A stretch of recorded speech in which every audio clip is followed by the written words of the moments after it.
Okay, for my instructional material project, I decided to choose the book Where Are You Going to See My Friend?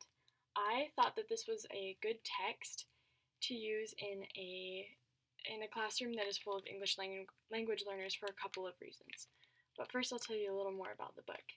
This book is a story of a couple of animals, starting with a dog and a cat, who go and they gather a bunch of different animals together to go see the dog's friend, who is a little boy.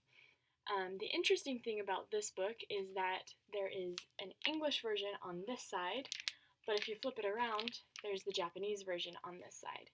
And the interesting thing is that even though it's in two different languages, the story is the same. On the Japanese side, a dog talks to a cat, and they all talk to the rest of the animals, and they go to meet the dog's friend, who's a little girl. And kind of the climax of this little story is when the Japanese girl and the English boy meet, and it has a neat page in the middle where it's really big, and you open it up, and there's a song, and all the animals are dancing together. So, as you can see, there are a lot of things in this book that would apply to English language learners and applying this to the classroom. So I chose this book primarily because it included both the English and the Japanese versions of the story. And the neat thing about that is because of the nature of these languages, it correctly demonstrates the literary principles or the literacy principles of each language. So for instance, English you read left to right and top to bottom. And then in Japanese, you would read top to bottom, right to left. So it's interesting that you can do that with this book because it works perfectly. You start from the right and read left in Japanese, and then, as with traditional English books, we start from the left and read to the right. So I thought that was interesting and a good way to talk about how different cultures do different things. I also really liked this story because it came up with the idea of inclusion. Throughout the book, the animals are continually telling each other that they can come with. So in this, right here, the dog is talking to the cat, and the cat asks where the dog is going. The dog says he's going to see his friend. And the cat asks if he can come with the dog. The dog says, yes, come along, my friend is your friend. So I like that this theme kind of carries through the book in the English and the Japanese side, not only of inclusion for people who speak your own language, but like I said before, in the middle, both sides are included. So there's the Japanese side and the English side, and they're all friends and they all sing together. I like that this book could easily be used in sort of a dramatic way, where there are the different animals, and so there are the different parts that maybe this could be used in a reader's theater type activity to assess oral language, something like that. So I thought this would be a really useful book for the classroom. And the classroom that I was thinking of would be about second grade. I think this text is not too complex, but it does have that other language in there, so it kind of gives an opportunity to go a little bit further than just a normal picture book, which may or may not be a little bit of a lower reading level for second graders. So I imagine using this book in a classroom for a class of second graders. And I imagine that in any future classroom I have, there will be a decent amount of English language learners. This may or may not include Japanese children, but as far as the application of this book goes, I imagined that there would be at least a couple of students in my classroom who are native Japanese speakers, because this would give them an opportunity to not only learn English and connect it to Japanese directly, because it's the same story in both languages, but it would also kind of give them an opportunity to help the rest of us learn how to say Japanese words correctly, and maybe explain, if they already know how to read in Japanese, they can explain how you read the characters from right to left. So I imagine that this classroom would be fairly integrated, and one where the students are willing to share about their own cultures, especially for other English language learners who may or may not speak Japanese or really English, they could still feel comfortable learning about other cultures and knowing that they have their own as well. And I would probably use this book like in the context of an oral language assessment or reading or just talking about different cultures, something like that. That would kind of give my students a broader perspective in a lot of ways.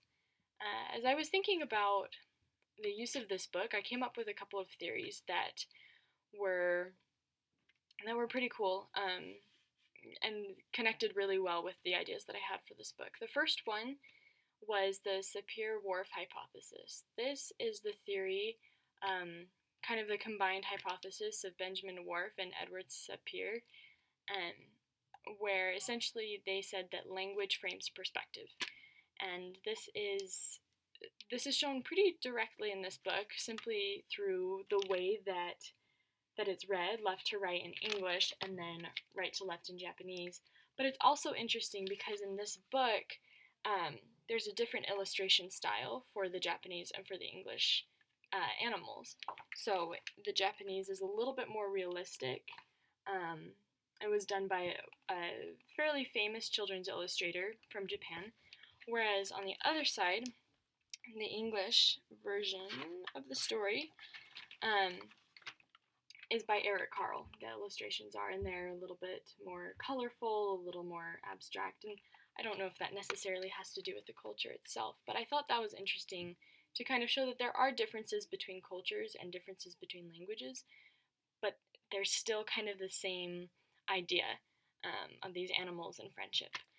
Another thing that connected with the Sapir-Whorf hypothesis in that language frames perspective that I thought was really cool was that in English, the animal sounds are very specific, but those sounds change when you talk about them in another language. So for instance, in English, well, the bunny doesn't really say hop, but it says the bunny goes hop, hop, hop, the goat goes ba, ba, ba, cock-a-doodle-doo, meow, meow, meow, bow, wow, wow. However, that's not exactly how the animals sound in Japanese, which I think is kind of interesting, how it shows that our language really frames our perspective.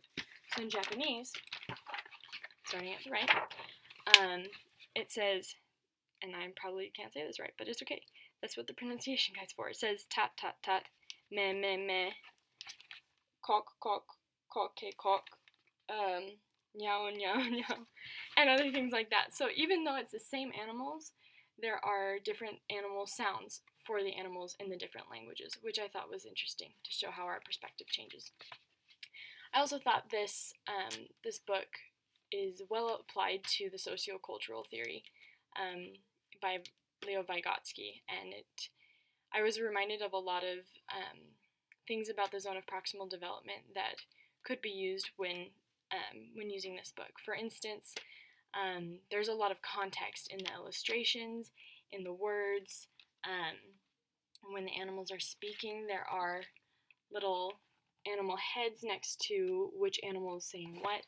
There's a lot of context to kind of help the students understand, even in the Japanese side, which is obviously more difficult for me to understand. There's still the animal faces, lots of illustrations, and it's easy to understand.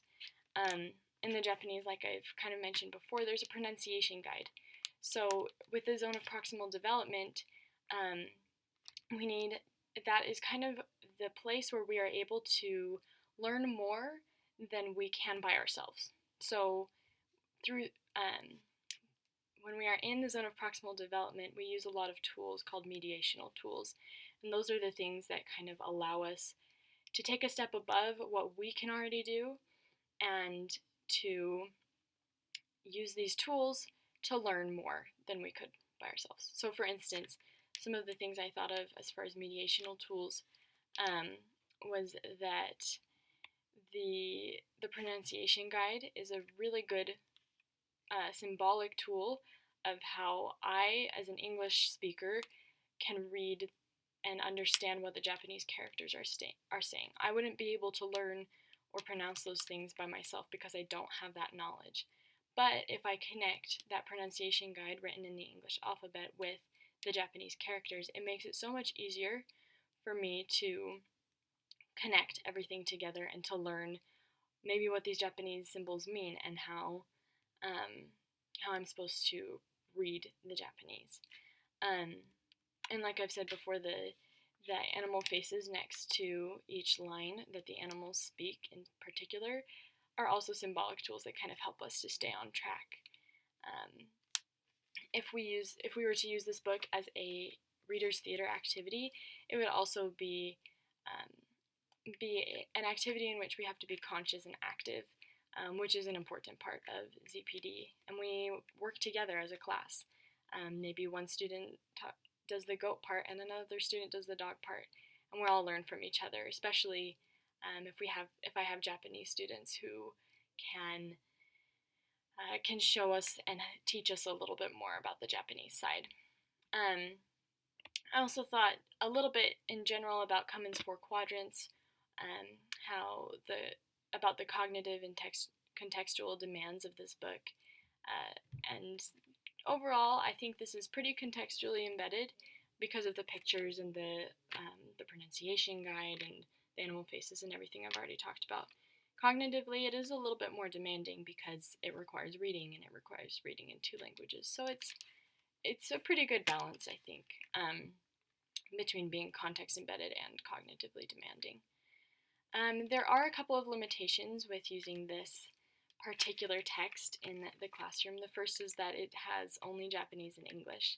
If there were a similar book that had Spanish instead of Japanese, that may prove to be a little bit more useful for the classroom, because it's much more likely that I will have a classroom with Spanish English language learners.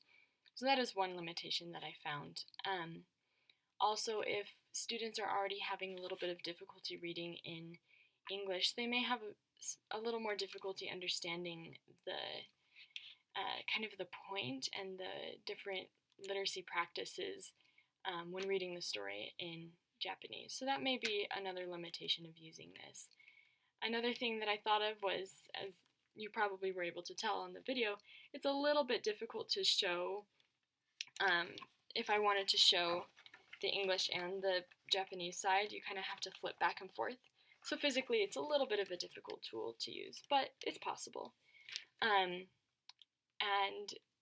I think another thing would be that with the zone of proximal development, we would all need to be really active and involved in reading the story for it to really work and help us to learn a little bit of Japanese or English, conversely. And it may not be the most interesting story to second graders, but I think overall it's still a good text to use, especially in a classroom full of English language learners, because of all of these different things that I've talked about and how it connects to the sociocultural theory and how it talks about how language really frames our perspective. I think it's a great example of that, and a text that I hopefully will be able to use one day in my classroom.